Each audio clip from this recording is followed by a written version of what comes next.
This one's about screen time boundaries, surprising journaling breakthroughs, and facing one of the hardest emotional chapters in my co-parenting journey.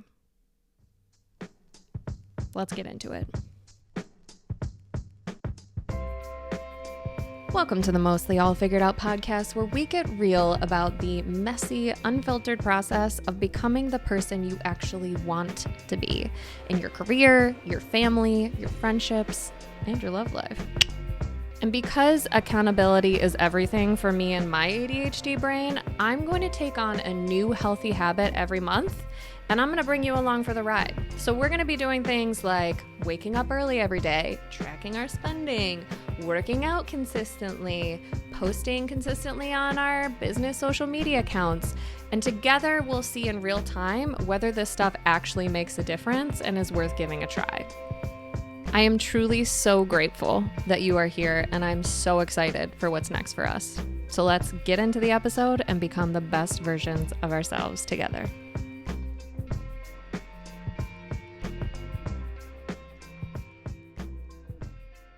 I wanted to catch the sun. I'm trying to catch the sun. So I'm downstairs. I'm in I have an open concept apartment here. I love it. I love this place. I manifested this place 100%. This is my dream. I wanted to catch the sun. My office is a disaster. So I needed to do this down here, but the problem is I have the shadow of my laptop now. Is what it is. This is what you're going to get today. Welcome back to the Mostly All Figured Out podcast.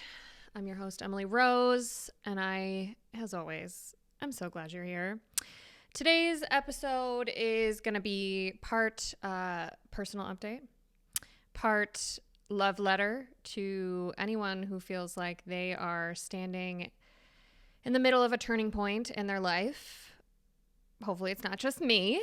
And if you've been feeling overwhelmed in transition or just spiraling, we're going to talk about it because, I'm feeling all the things right now. I'm really being tested. I don't know if tested is the right word. I'm being forced to confront some things. But first, let's talk about how no screens after 9 p.m. is going. So, remember when I said I would be doing no screens after 9 p.m. for all of November? Right. So, that didn't really... It hasn't gone exactly like that, but it's not a failure. It's not a failure. And I'll tell you why. So the problem is that as an event planner, naturally I'm working late. I work late. Additionally, I'm a social girl. I like to be with my people. And especially when I am going through a challenging time emotionally, being with people who love me and support me and help me and who remind me who I am, that is very important to me, for me. So a lot of the time was finding that this month especially, very busy event month this month. This week in particular, I have 3 events. I forgot about one of the events until Monday.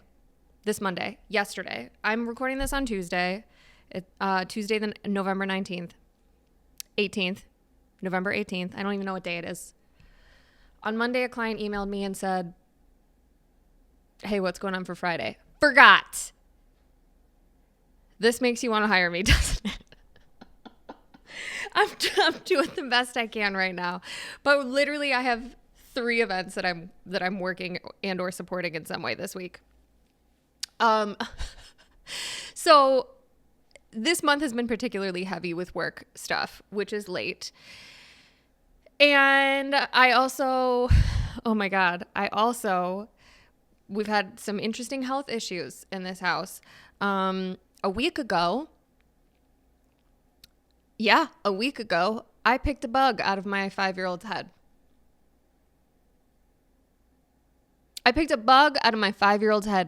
Nothing prepares you for that. Nothing. I can assure nothing. So I picked a bug out of my kid's head, and then Of course, it was 9:30 p.m. because that's the only time you do something like that, right? Not during the day on a weekday when you can see a doctor, but at 9:30 p.m. on a Sunday before a holiday.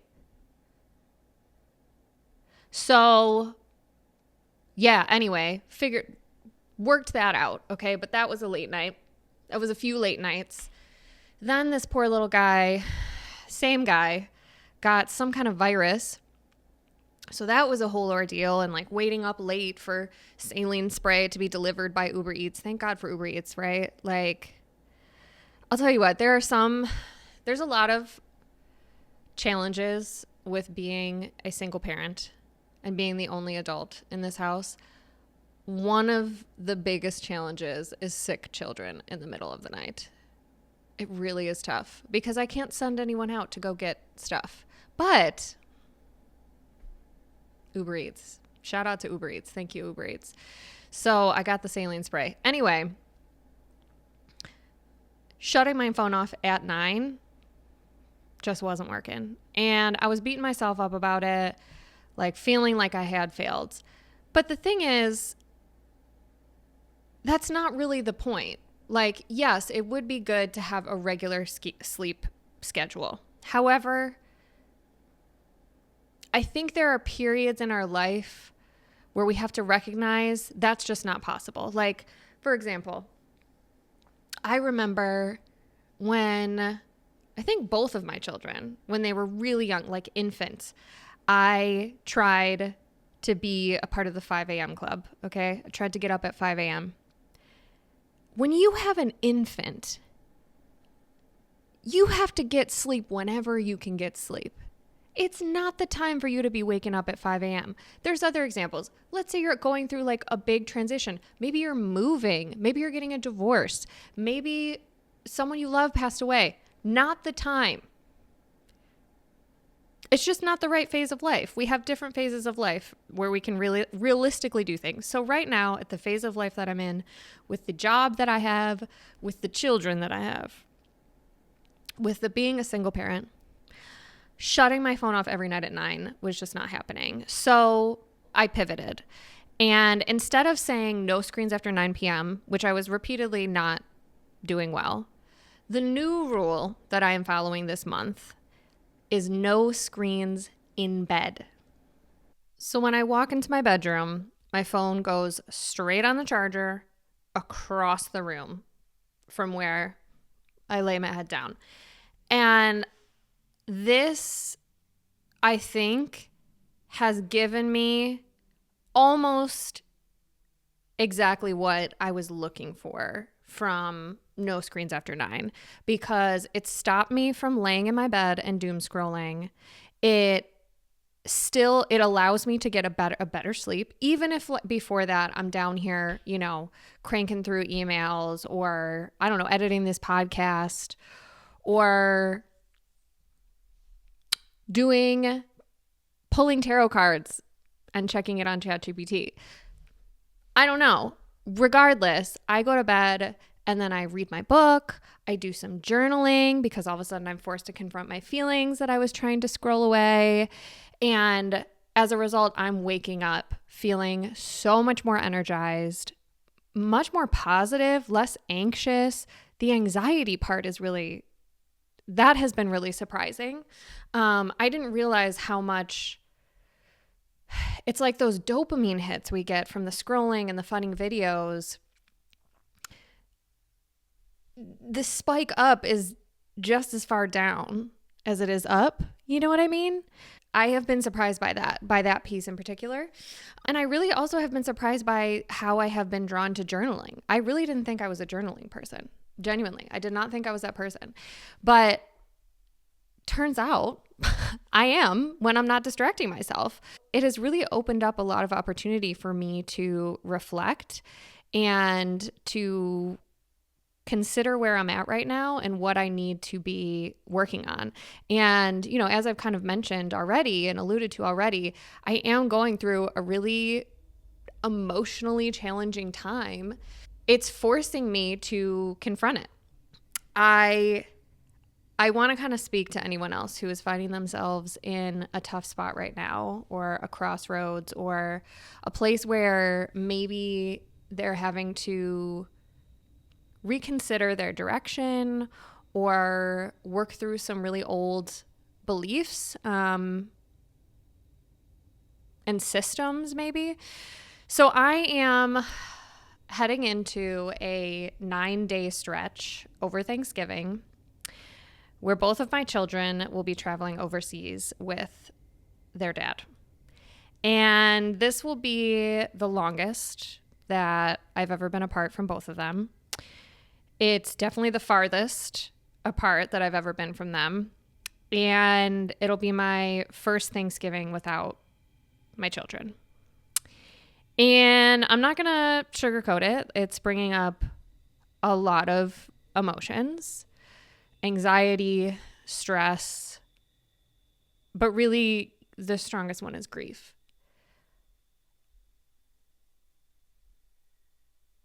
Because there's nothing I can do but accept it. As painful as that is, I also know that this is a real opportunity that the universe is giving to me, a really dramatic, emotionally triggering opportunity. But I think that's kind of the point, because experiencing a holiday without my boys for the first time and releasing them to spend all this time releasing them. It sounds like I have them like in cages here, but you know, giving up this precious time with them and missing out really is the biggest thing. Missing out on what will be wonderful memories that they're going to have with their dad. And it's going to be awesome. They're going to have a great time, and I won't be a part of any of it. You know, this is giving me the opportunity to face my deepest fears around co-parenting. I have no other choice but to sit in it, to grieve, and to move past it, because what's on the other side of this is emotional freedom. All right, y'all, I have huge news. We officially have another sponsor of the podcast. And honestly, it could not be more on brand or more personal. I am talking about Mercury Salon and the one and only Felicia Cardinelli, aka my fairy or hairy godmother. You see what I did there? Did you see that? Did you see it? Felicia has been doing my hair for nearly a decade. She opened Mercury Salon in 2014, and I have been in that chair for many a personal crisis, but a lot of celebrations too, and literally everything in between. But the thing is, Felicia is not just a hairstylist. She is a hype woman, a therapist, a low-key nutritionist, a matchmaker, a business mentor, and she will call you out when you need to hear it. God knows I need to. When you walk into Mercury Salon, right in the heart of Allentown at 43 Allen Street in Buffalo, you're immediately wrapped in this energy of like relief. Like I can breathe now. I'm safe here. Mama Felicia's gonna take care of me. You're offered a coffee. Maybe you put some Irish cream in there, or a glass of wine, perhaps just some water because we got to stay hydrated, you know? And then you just settle in for what I like to call glam with a side of emotional reckoning. I'll be honest, I've never called it that, but that's what ChatGPT summed it up as. And it's not wrong. Seriously though, by the time you leave, you have a fresh look, a list of vitamins to buy, 3 new life goals, and a casual realization that maybe you do have mommy issues.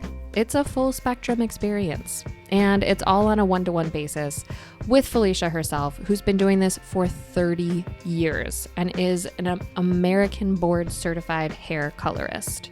She is legit. Her books are very busy because she is that good, but trust me, it is worth any amount of wait that you have to survive. So don't sleep on this. Call Felicia at 716-883-8800 to get yourself an appointment and get into the chair of the GOAT herself, Felicia Cardinelli. Mercury Salon, your favorite place to escape to and possibly cry a little, but in the best way. It's good for you.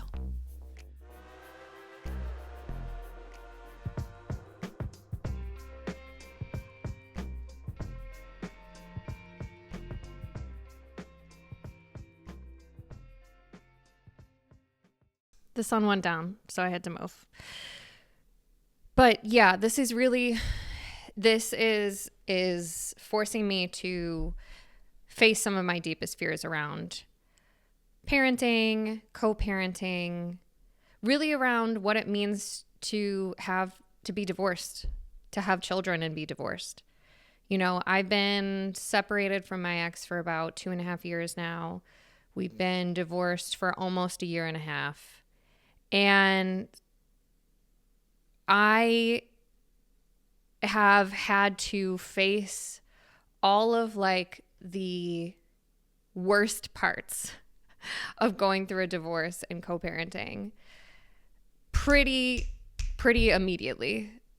And in some ways it's been horrible. But if I shift my perspective, it's been a crash course in dealing with what divorce is and accepting the reality of my decisions. A friend said that to me today. I was visiting a friend. Well, she's a friend and a colleague. We work together on some things. And she was like, you decided you wanted a divorce, right? I was like, yeah. She was like, so this is what happens. And I was like, yeah, but it could happen differently. It could happen better. It could be blah, blah, blah, blah, blah. And she's like,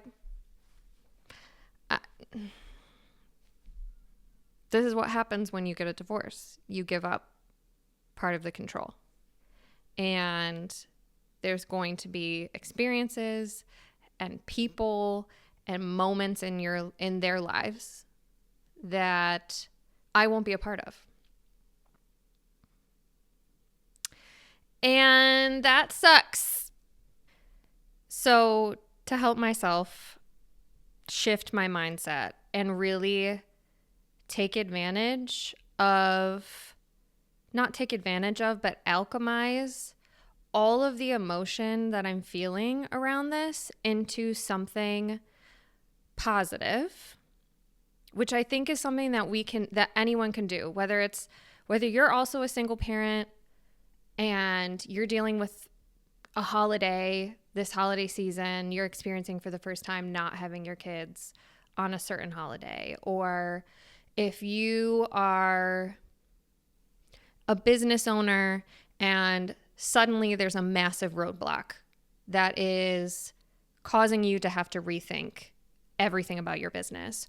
Or if you're in a relationship and out of the blue, it's over and you didn't see it coming. And now you're facing a holiday season not going the way that you thought it was going to go.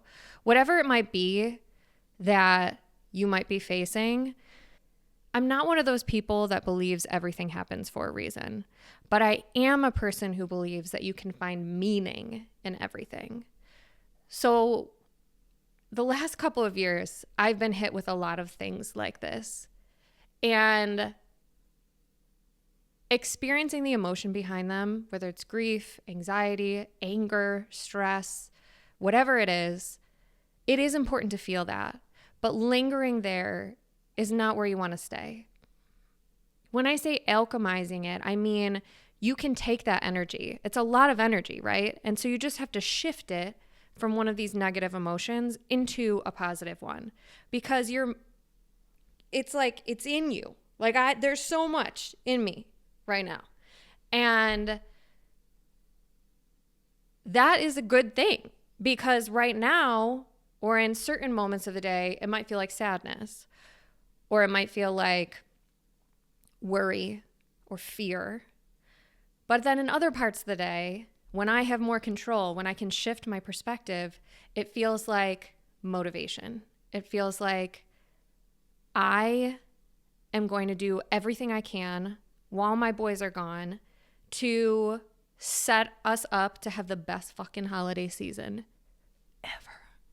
It feels like I am going to take this time that I've never ever had, as long as I've been a mom, to design and put together a real grown-up bedroom for myself that reflects me and my style and sets me up so that every single morning and every night when I'm waking up and when I'm going to sleep, I feel at peace. I have all of my things where I want them to be. Everything's in the right place.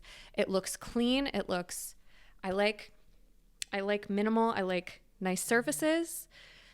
I can alchemize that energy into setting up my podcast studio. Yes, I'm converting my office into a podcast studio. It has been decided, it's happening, and it's going to happen over these 9 days. I cannot wait. I'm going to document it. All of it needs to go somewhere. So I can either stay in this, you can stay in that sadness, which it's important that we feel, yes. Don't shove it to the side. Don't ignore it. Or you can take it, feel it, and then push it into something that motivates you, right? Like, my boys should have these experiences with their father. They should do this. I took them last spring break to Las Vegas to visit my grandparents. They're going to have experiences with us. And so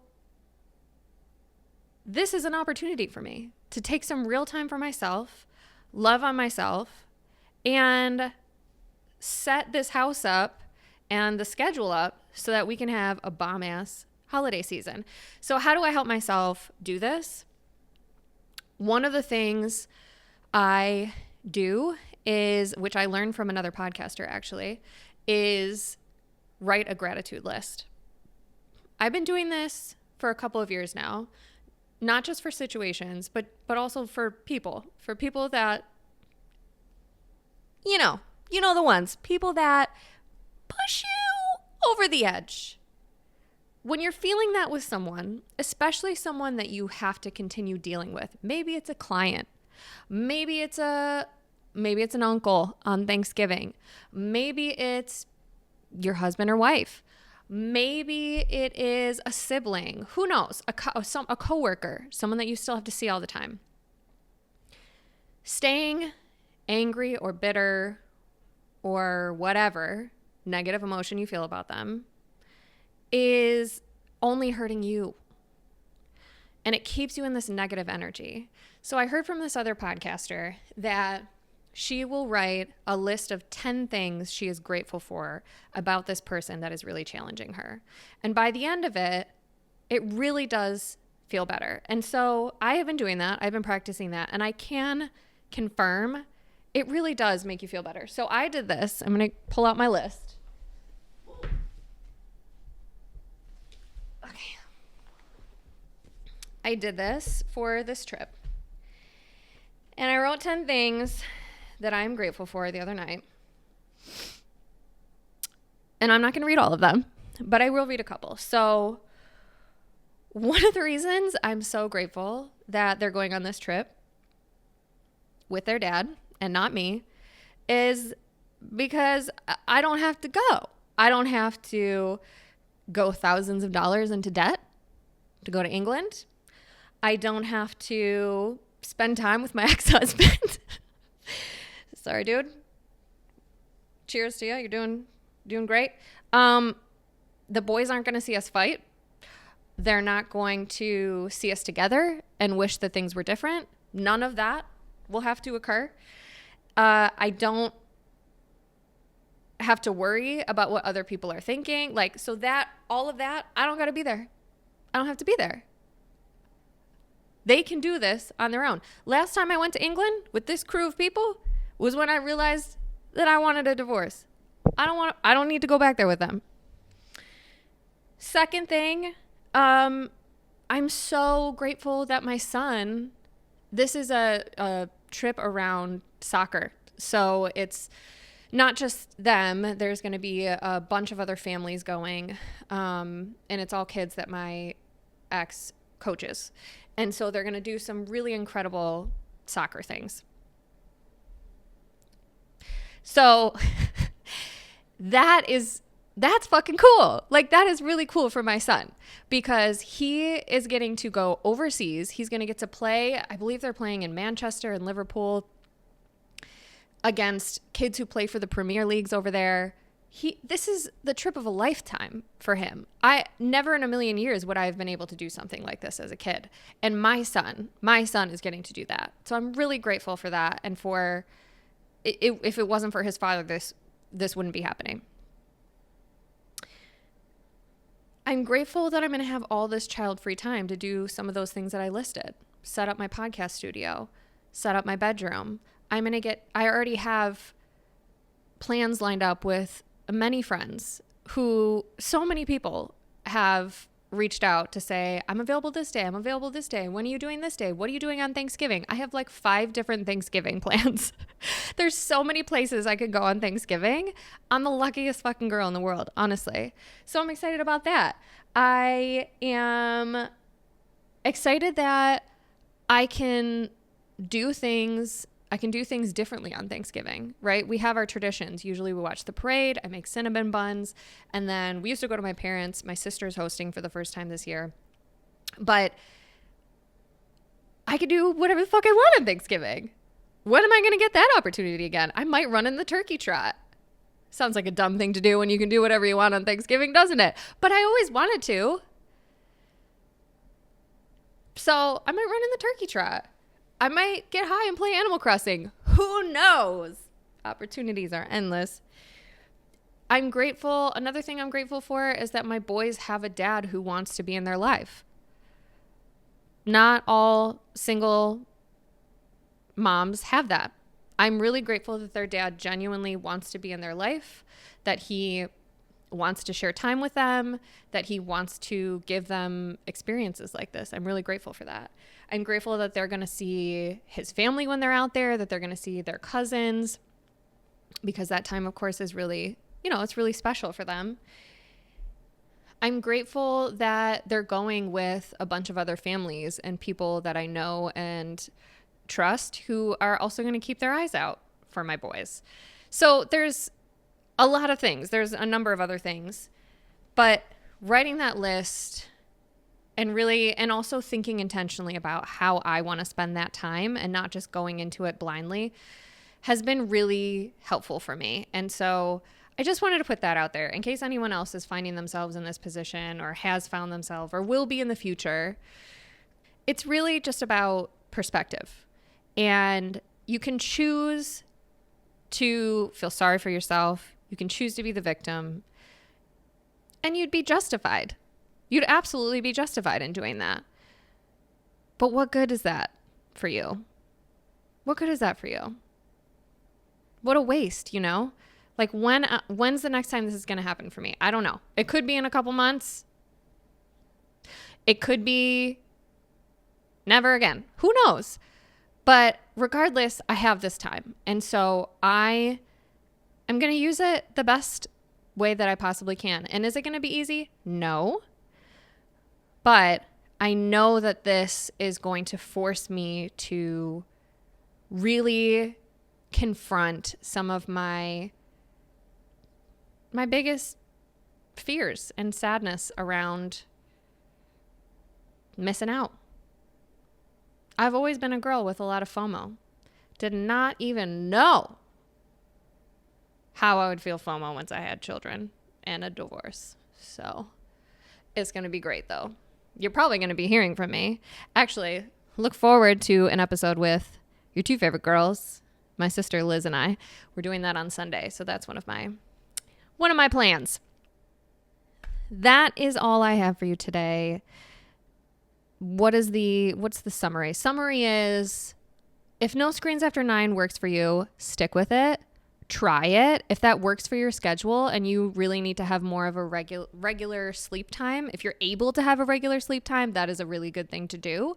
I'm just not able to at this point in my life. Maybe when my kids are older, maybe if I have a different job situation. But for now, the biggest thing is no screens in bed. I highly, highly recommend this. We all know we shouldn't be doing it. Now, I am still screening in bed in the morning. So that's going to be another thing that I have to quit. But at nighttime, it's killer. So do that. Number 2, alchemize. Change your perspective. Use your grief, your stress, your anger, your fury as fuel. Use it as fuel to live your best fucking life, to make a podcast studio and get subscribers. Guys, I have 9 monetary subscribers right now of the Mostly All Figured Out podcast. I'm like losing it over this. Honestly, like this, when people started signing up for this and I was getting the emails about it, I genuinely could not believe. So I want to give a quick shout out to the 9 folks who have signed on and are paying a cute little monthly subscription to support the podcast, literally not in exchange for anything except me occasionally saying, I love you, thank you so much. And actually, I probably am going to send out something before the end of the year, like a little holiday New Year thing. I'm cooking something up.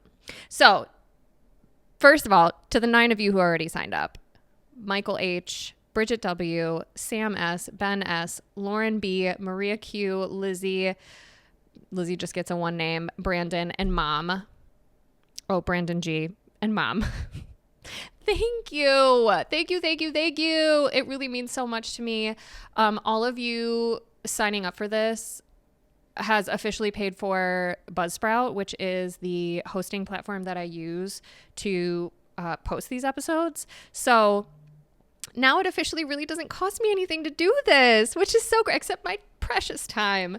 And you signing up for this really validates me spending the time on this. I mean, not that you should never do something for validation, but I fucking love it and I need it. It's something I'm working on. All right. But because I do spend so much time on this, it really does mean a lot to me that all of you signed up. So if you too would like to be a supporter of the podcast, it's really so easy. The link is in my show notes and it's also at Mostly All Figured Out Instagram at my link in bio. And it's just like, it's through Buzzsprout. And so it's a set amount that you can choose. It's either $3, $5, $8, or $10 a month.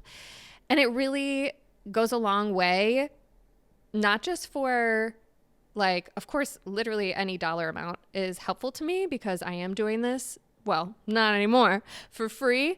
But it really does put a little bit of wind in my sails, and that means a lot to me. So if this show has done anything for you, I hope at least entertained you maybe, consider doing that. That'd be really nice. And if not, another way you can help is by rating the show. You can comment on the show episodes. Let me know what you think about them on Spotify. I think you can do that on Apple Podcasts too. I'm not sure. Follow me on Instagram, engage with my posts. Like any amount of engagement that you feel called to do would be so great. Share an episode. Yeah, that's really helpful to me. So, and stay tuned for the building of my podcast studio. So it's all happening now. So that's all for today. If you too are navigating something heavy right now, I want you to ask yourself this. What if this hard thing is also the thing that sets me free? Sending love and strength and a happy Thanksgiving to anyone who needs it. A little hug. A little podcast hug. Love you guys. Bye.